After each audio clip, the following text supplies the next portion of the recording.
আসসালামু আলাইকুম। আজকের বাংলা নিউজে আপনাকে জানাচ্ছি স্বাগত। এখন শুনবেন সংবাদ শিরোনাম। আমাদের সংবাদটি যদি ভালো লাগে লাইক কমেন্ট শেয়ার দিয়ে জানিয়ে দিন আপনার মতামত। যেসব কারণে শেখ হাসিনা ও আসাদুজ্জামানের মৃত্যুদণ্ডের রায়, সেই বিচার আন্তর্জাতিক মানের ছিল না, এই বিচার আন্তর্জাতিক মানের হয়েছে জানিয়েছেন জামায়াত। এটা শুধু হাসিনার অপরাধের বিচার নয়, স্বৈরাচার শাসনের কবর রচনা জানিয়েছেন বিএনপি মহাসচিব। 1 মাসের মধ্যে শেখ হাসিনাকে এনে রায় কার্যকর করতে হবে জানিয়েছেন নাহিদ ইসলাম। মিরপুরে যুবদল নেতাকে হত্যার পর পালানোর সময় অটোরিকশা চালককেও গুলি।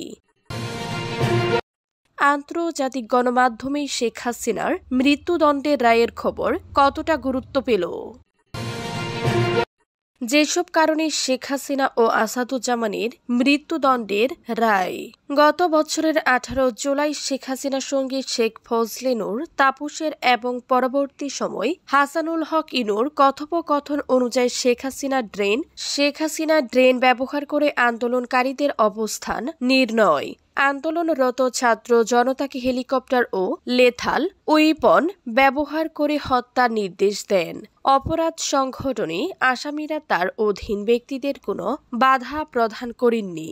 ফলে 2024 সালের 5 আগস্ট চানখারপুলে 6 জন আন্দোলনকারীকে পুলিশ গুলি করে হত্যার ঘটনা ঘটে।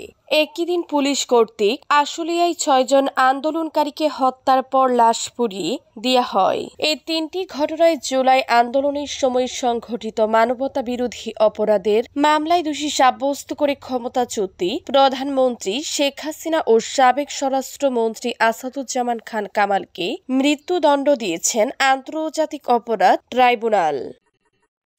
সে বিচার আন্তর্জাতিক মানের ছিল না, এই বিচার আন্তর্জাতিক মানের হয়েছে জানিয়েছেন জামায়াত। মানবতা বিরোধী অপরাধে দায়ী শেখ হাসিনার মৃত্যুদণ্ডের রায়ে সন্তোষ জানিয়েছে জামায়াতে ইসলামী। দলটি বলেছে এই বিচারে আন্তর্জাতিক মান রক্ষা হয়েছে, যেখানে আওয়ামী লীগ আমলে জামায়াত নেতাদের বিচার আন্তর্জাতিক মানের ছিল না। আজ সোমবার দুপুরে আন্তর্জাতিক অপরাধ ট্রাইব্যুনাল শেখ হাসিনার বিরুদ্ধে রায় ঘোষণার পর বিকেলে ঢাকায় জামায়াতের কেন্দ্রীয় কার্যালয়ে এক প্রেস ব্রিফিংয়ে তাৎক্ষণিক প্রতিক্রিয়া জানান জামায়াতের সেক্রেটারি জেনারেল মিয়া গোলাম পরোয়ার। দণ্ডিত শেখ হাসিনাকে ফেরত পাঠাতে ভারত সরকারের প্রতি আহ্বান জানিয়ে জামায়াতের সেক্রেটারি বলেন, এর মাধ্যমে নয়াদিল্লি সরকার ন্যায় বিচার পরিপন্থী অবস্থান নিয়েছে। রায় নিয়ে গোলাম পরোয়ার বলেন, বিচার স্বচ্ছ, নিরপেক্ষ ও আন্তর্জাতিক মান সম্পূর্ণ হয়েছে। এ রায়ের মধ্যে দিয়ে বাংলাদেশের 18 কোটি মানুষের প্রত্যাশা পূরণ হয়েছে। দেশবাসী ন্যায় বিচার পেয়েছে। স্বৈরাচার শাসক শেখ হাসিনা সরকার 14 শতাধিক মানুষকে হত্যা করেছে এবং প্রায় 40,000 মানুষকে গুরুতরভাবে আহত হয়েছে। এটাই শুধু হাসিনার অপরাধের বিচার নয়, স্বৈরাচার শাসনের কবর রচনা জানিয়েছেন বিএনপির মহাসচিব। জুলাই গণ অভ্যুত্থানের সময় মানবতা বিরোধী অপরাধের দায়ী শেখ হাসিনার মৃত্যুদণ্ডের রায়ের মাধ্যমে দেশে সব ধরনের স্বৈরাচার শাসনের কবর রচিত হয়েছে বলে মন্তব্য করেছেন বিএনপির মহাসচিব মির্জা ফখরুল ইসলাম আলমগীর। সোমবার 17 নভেম্বর রায় ঘোষণার পর নিজের ভেরিফাইড ফেসবুক পেজে মির্জা ফখরুল লিখেন, আমরা বিশ্বাস করি আজকে রায় শুধু শেখ হাসিনার অপরাধের বিচার নয়, বরং এই দেশের মাটিতে সব ধরনের স্বৈরাচার শাসনের কবর রচনা। 3টি অভিযোগে শেখ হাসিনাকে মৃত্যুদণ্ড এবং আরো 2টি অভিযোগে আমৃত্যু কারাদণ্ড দেয়া হয়েছে। বিচারপতি মোহাম্মদ গোলাম মুর্তজা মজুমদারের নেতৃত্বে 3 সদস্যের আন্তর্জাতিক অপরাধ ট্রাইব্যুনাল সোমবার এ রায় ঘোষণা করে। একই মামলায় সাবেক স্বরাষ্ট্রমন্ত্রী আসাদুজ্জামান খান কামালকে মৃত্যুদণ্ড এবং রাজু সাক্ষী হিসেবে থাকা সাবেক পুলিশ মহাপরিদর্শক আইজিপি চৌধুরী আব্দুল্লাহ আল মামুনকে 5 বছরের কারাদণ্ড দেওয়া হয়েছে। রায়ের প্রতিক্রিয়ায় বিএনপি স্থায়ী কমিটির সদস্য সালাউদ্দিন আহমেদ বলেন, ফ্যাসিস্ট স্বৈরাচার যত শক্তিশালী হোক, যতদিনই অবৈধভাবে রাষ্ট্র ক্ষমতা ভোগ করুক, শেষ পর্যন্ত কাঠগড়ায় দাঁড়াতে হবে। আজকের রায় তা প্রমাণ করেছে। এক মাসের মধ্যে শেখ হাসিনাকে এনে রায় কার্যকর করতে হবে জানিয়েছেন নাহিদ ইসলাম।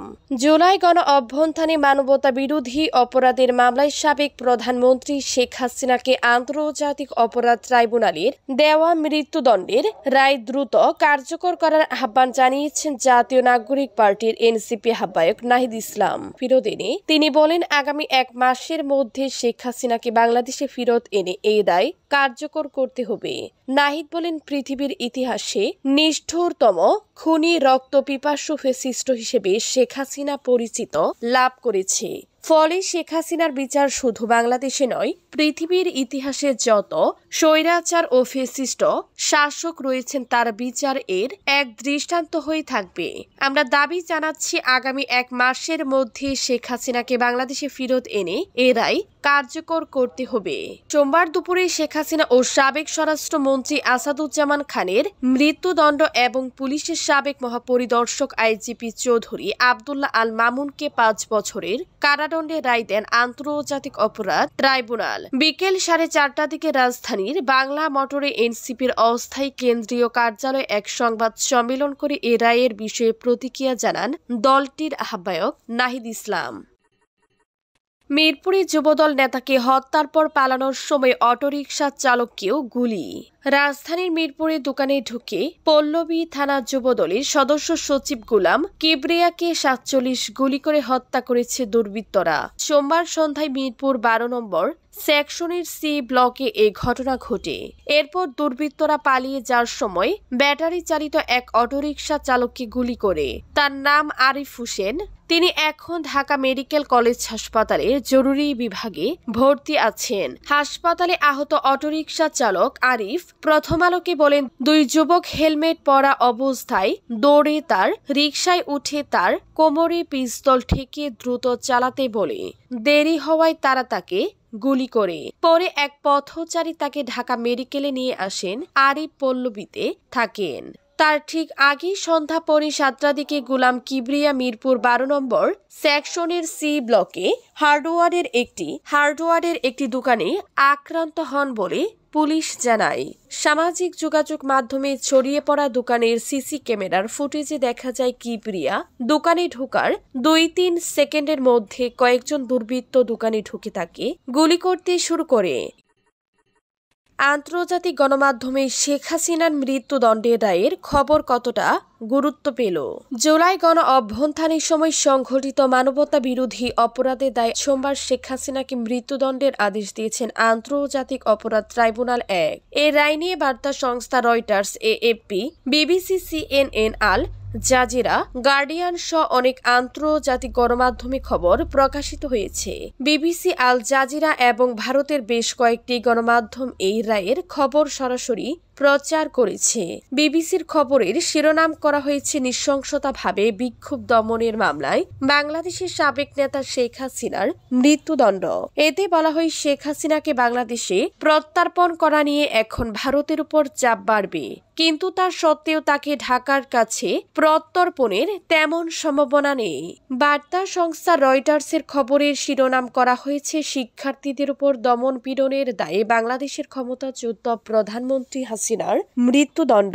প্রতিবেদনটিতে বলা হয়, দীর্ঘ কয়েক মাসের বিচার প্রক্রিয়া শেষে বাংলাদেশের একটি যুদ্ধাপরাধ ট্রাইব্যুনাল সোমবার ক্ষমতাচ্যুত প্রধানমন্ত্রী শেখ হাসিনাকে মৃত্যুদণ্ড দিয়েছেন।